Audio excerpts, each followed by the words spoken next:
2 நாளாகமம் 1வது அதிகாரம். தாவீதின் குமாரனாகிய சாலமோன் தன் ராஜ்யத்திலே பலப்பட்டான். அவனுடைய தேவனாகிய கர்த்தர் அவனுடனே இருந்து அவனை மிகவும் பெரியவனாக்கினார்.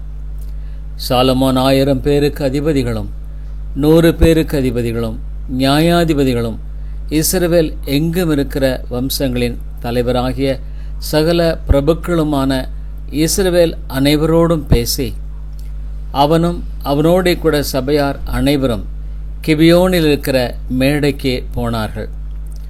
தாவீது தேவனுடைய பெட்டிக்கு எருசலேமிலே கூடாரம் போட்டு ஆயத்தம் பண்ணின ஸ்தலத்திற்கு கிரியாத் யாரீமிலிருந்து அதை கொண்டு வந்தான். கர்த்தரின் தாசனாகிய மோசே வனாந்தரத்திலே பண்ணின தேவனுடைய ஆசாரிப்பு கூடாரம் அங்கே இருந்தது. ஊரின் புத்திரனாகிய ஊரியின் குமாரன் பெசலையேல் உண்டு பண்ணின வெண்கல பலிபீடமும் அங்கே கர்த்தரின் வாசஸ்தலத்திற்கு முன்பாக இருந்தது. சாலமோனும் சபையாரும் அதை நாடி போனார்கள். அங்கே சாலமோன் ஆசரிப்பு கூடாரத்திற்கு முன்பாக கர்த்தரின் சன்னதியிலிருந்து இருக்கிற வெண்கல பலிபீடத்தின் மேல் 1000 சர்வாங்க தகன பலிகளை செலுத்தி பலியிட்டான். அன்று ராத்திரியிலே தேவன் சாலமோனுக்கு தரிசனமாகி, நீ விரும்புகிறதை என்னிடத்தில் கேள் என்றார்.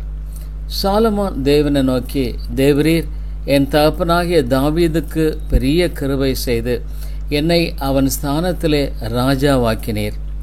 இப்போதும் தேவனாகிய கர்த்தாவே, நீர் என் தகப்பனாகிய தாவீதுக்கு அருளின உமது வாக்குத்தத்தம் உறுதிப்படுவதாக. தேவரீர் பூமியின் தூளத்தனை ஏராளமான ஜனத்தின் மேல் என்னை ராஜாவாக்கினீர். இப்போதும் நான் இந்த ஜனத்திற்கு முன்பாக போக்கும் வரத்துமாயிருக்கத்தக்க ஞானத்தையும் அறிவையும் எனக்கு தந்திரலும். ஏராளமாயிருக்கிற இந்த உம்முடைய ஜனத்தை நியாயம் விசாரிக்கத்தக்கவன் யார் என்றான். அப்பொழுது தேவன் சாலமோனை நோக்கி, இந்த விருப்பம் உன் இருதயத்தில் இருந்தபடியாலும் நீ ஐஸ்வர்யத்தையும் சம்பத்தையும் கனத்தையும் உன் பயங்கரின் பிராணனையும் நீடித்த ஆயுசையும் கேளாமல் நான் உன்னை அரசால பண்ணின என் ஜனத்தை நியாயம் விசாரிக்கத்தக்க ஞானத்தையும் விவேகத்தையும் நீ கேட்டபடியினாலும் ஞானமும் வேகமும் தந்திருக்கிறதுமல்லாமல் உனக்கு முன் இருந்த ராஜாக்களுக்காகிலும் உனக்கு பின் இருக்கும் ராஜாக்களுக்கு ஆகிலும் இல்லாத ஐஸ்வர்யத்தையும் சம்பத்தையும் கனத்தையும் உனக்கு தருவேன் என்றார். இப்படி சாலமோன் கிபியோனில் இருக்கிற மேட்டிற்கு போய் ஆசரிப்பு கூடாரத்தின் சன்னதியிலிருந்து எருசலேமுக்கு வந்து இஸ்ரவேலை அரசாண்டான். சாலமோன் இரதங்களையும் குதிரை வீரரையும் சேர்த்தான். அவனுக்கு 1400 இரதங்கள் இருந்தன. 12000 குதிரை வீரரும் இருந்தார்கள். அவைகளை இரதங்களின் பட்டணங்களிலும் அவர்களை ராஜாவாகிய தன்னிடத்தில் எருசலேமிலும் வைத்திருந்தான். ராஜா எருசலேமிலே வெள்ளியையும் பொன்னையும் கற்கள் போலவும் கேதுரு மரங்களை பள்ளத்தாக்கில் இருக்கிற காட்டுத்தி மரங்கள் போலவும் அதிகமாக்கினான். சாலமோனுக்கு இருந்த குதிரைகளும் புடவைகளும் எகிப்திலிருந்து கொண்டு வரப்பட்டன. ராஜாவின் வர்த்தகர் புடவைகளை ஒப்பந்த விலை கிரயத்துக்கு வாங்கினார்கள். அவள் எகிப்திலிருந்து ஒரு ரதத்தை 600 வெள்ளிக்காசுக்கும் ஒரு குதிரையை 150 வெள்ளிக்காசுக்கும் கொண்டு வருவார்கள். அதுபடியே ஏத்தியரின் சகல ராஜாக்களுக்கும் சீரியரின் ராஜாக்களுக்கும் அவர்கள் மூலமாய் கொண்டு வரப்பட்டன. 2 நாளாகமம் 2ஆம் அதிகாரம். சாலமோன் கர்த்தருடைய நாமத்திற்கு ஒரு ஆலயத்தையும் தன் ராஜரீகத்திற்கு ஒரு அரமனையும் கட்ட நிர்ணயம் பண்ணி சுமை சுமக்கிறதற்கு 70,000 பேரையும் மலையில் மரம் வெட்டுவதற்கு 80,000 பேரையும் இவர்கள் மேல் தலைவராக 3600 பேரையும் எண்ணி ஏற்படுத்தினான். தீருவின் ராஜாவாகிய ஈராமிடத்தில் ஆள் அனுப்பி என் தகப்பனாகிய தாவீது தாம் வாசமா இருக்கும் அரமனையை தமக்கு கட்டும்படிக்கு நீர் அவருக்கு தயவு செய்து அவருக்கு கேதுரு மரங்களை அனுப்பினது போல எனக்கும் தயவு செய்யும். இதோ என் தேவனாகிய கர்த்தருக்கு முன்பாக சுகந்த வர்க்கங்களின் தூபம் காட்டுகிறதற்கும் சமூக தப்பங்களை எப்பொழுதும் வைக்கிறதற்கும் காலையிலும் மாலையிலும் ஓய்வு நாட்களிலும் மாத பிறப்பிலும் எங்கள் தேவனாகிய கர்த்தரின் பண்டிகைகளிலும் இஸ்ரவேல் நித்திய காலமாக செலுத்த வேண்டியபடி சர்வாங்க தகன பலிகளை செலுத்துகிறதற்கும் அவருடைய நாமத்திற்கு ஒரு ஆலயத்தை கட்டி அதை அவருக்கு பிரதிஷ்டை பண்ணும்படி நான் எத்தனித்திருக்கிறேன். எங்கள் தேவன் எல்லா தேவர்களை பார்க்கலும் பெரியவர்.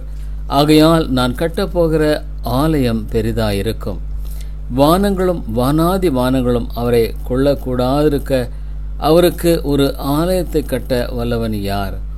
அவர் சந்ததியில் தூபம் காட்டுவதற்கே ஒழிய வேறொரு முகாந்திரமாய் அவருக்கு ஆலயம் கட்டுவதற்கு நான் எம்மாத்திரம்? எப்போதும் என் தகப்பனாகிய தாவீது குறித்தவர்களும் என்னிடத்தில் யூதாவிலும் எருசலேமிலும் இருக்கிறவர்களுமாகிய நிபுணரோடு பொன்னிலும் வெண்ணிலும் வெண்கலத்திலும் இரும்பிலும் இரத்தாம்பர நூலிலும் சிவப்பு நூலிலும் இளநூல் நூலிலும் வேலை செய்ய நிபுணனும் கொத்து வேலை செய்ய அறிந்தவருமாகிய ஒரு மனுஷனை என்னிடத்தில் அனுப்பும். லெபனோனிலிருந்து கேதுரு மரங்களை தேவதாரி மரங்களையும் வாசனை மரங்களையும் எனக்கு அனுப்பும். லெபனோனின் மரங்களை வெட்ட உம்முடைய வேலைக்காரர் பழகினவர்கள் என்று அறிவேன். எனக்கு மரங்களை திரளாக ஆயத்தப்படுத்த என் வேலைக்காரர் உம்முடைய வேலைக்காரரோடு கூட இருப்பார்கள். நான் கட்டப்போகிற ஆலயம் பெரிதும் ஆச்சரியப்படத்தக்கதுமா இருக்கும். அந்த மரங்களை வெட்டுகிற உம்முடைய ஊழியக்காரருக்கு 20,000 மரக்கால் கோதுமை அரிசியையும் 20,000 மரக்கால் வார் கோதுமையையும் 20,000 குடம் திராட்சை ரசத்தையும் 20,000 குடம் எண்ணெயையும் கொடுப்பேன் என்று சொல்லி அனுப்பினான். அப்பொழுது தீருவின் ராஜாவாகிய ஈராம் சாலமோனுக்கு பிரதியுத்தரமாக, கர்த்தர் தம்முடைய ஜனத்தை சிநேகித்ததினால் உம்மை அவர்கள் மேல் ராஜாவாக வைத்தார். கர்த்தருக்கு ஒரு ஆலயத்தையும் தமது ராஜரீகத்திற்கு ஒரு அரமனையும் கட்டத்தக்க யுக்தியும் புத்தியுமுடைய ஞானமுள்ள குமாரனை தாவீது ராஜாவுக்கு கட்டளையிட்டவராகிய வானத்தையும் பூமி உண்டாக்கின இஸ்ரவேல் தேவனாகிய கர்த்தருக்கு ஸ்தோத்திரம் உண்டாவதாக. இப்போதும் ஈராம் அபி என்னும் புத்திமானாகிய நிபுணனை அனுப்புகிறேன். அவன் தானின் குமாரத்திகளில் ஒரு ஸ்திரியின் குமாரன். அவன் தகப்பன் தீரு தேசத்தான்.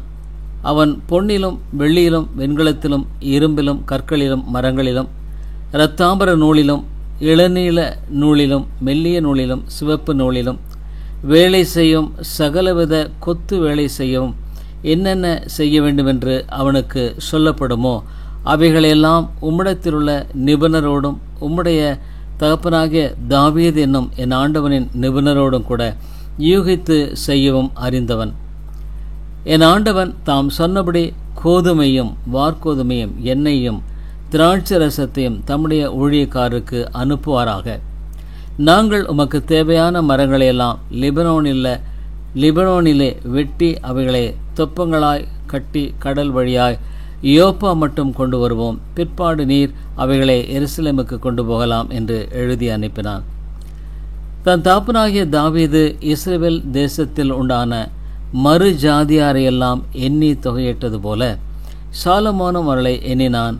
அவர்கள் 153,600 பேரா இருந்தார்கள். இவர்களில் அவன் 70,000 பேரை சுமை சுமக்கவும் 80,000 பேரை மலையில் மரம் வெட்டவும் 3,600 பேரை ஜனத்தின் வேலையை விசாரிக்கும் தலைவராயிருக்கும் வைத்தான். 2 நாளாகவும் 3வது அதிகாரம். பின்பு சாலமோன் எருசலேமிலே தன் தகப்பனாகிய தாவீதுக்கு காண்பிக்கப்பட்ட மோரியா எனும் மலையில் எபூசியனாகிய ஓர்னானின் களம் எனும் தாவீது குறித்து வைத்த ஸ்தலத்திலே கர்த்தருடைய ஆலயத்தை கட்டத் துவக்கினான். அவன் தான் ராஜ்யபாரம் பண்ணின 4ஆம் வருஷம் 2ஆம் மாதம் 2ஆம் தேதியிலே கட்டத் தொடங்கினான். தேவனுடைய ஆலயத்தை கட்டுகிறதற்கு சாலமோன் போட்ட அஸ்திபாரமானது முற்காலத்து அளவின்படியே 60 முழ நீளமும் 20 முழ அகலமுமாய் இருந்தது. முகப்பு மண்டபம் ஆலயத்தினுடைய அகலத்தின்படியே 20 முழ நீளமும் 120 முழ உயரமுமாய் இருந்தது. அதன் உட்புறத்தை பசும் பொன் தகட்டால் மூடினான். ஆலயத்தின் பெரிய மாளிகையை தேவதாரு பலைகளினால் செய்து பசும் பொன்னினால் இழைத்து அதன் மேல் பேரீச்ச வேலையும் சங்கிலி வேலையும் சித்தரித்து அந்த மாளிகையை இரத்தனங்களால் அலங்கரித்தான். பொன்னானது பர்வாயிமின் பொன்னா இருந்தது. அந்த மாளிகையின் உத்தரங்களையும் நிலைகளையும் அதன் சுவர்களையும் அதன் கதவுகளையும் பொன் தகட்டால் மூடி கொத்து வேலையால் சுவர்களிலே கேருபீன்களை செய்வித்தான். மகா பரிசுத்தமான ஆலயத்தையும் கட்டினான். அதன் நீளம் ஆலயத்தினுடைய அகலத்தின்படி 20 முழமும் அதன் அகலம் 20 முழமுமா இருந்தது. அதை 600 தாலந்து பசும் பொன்னினால் இழைத்தான்.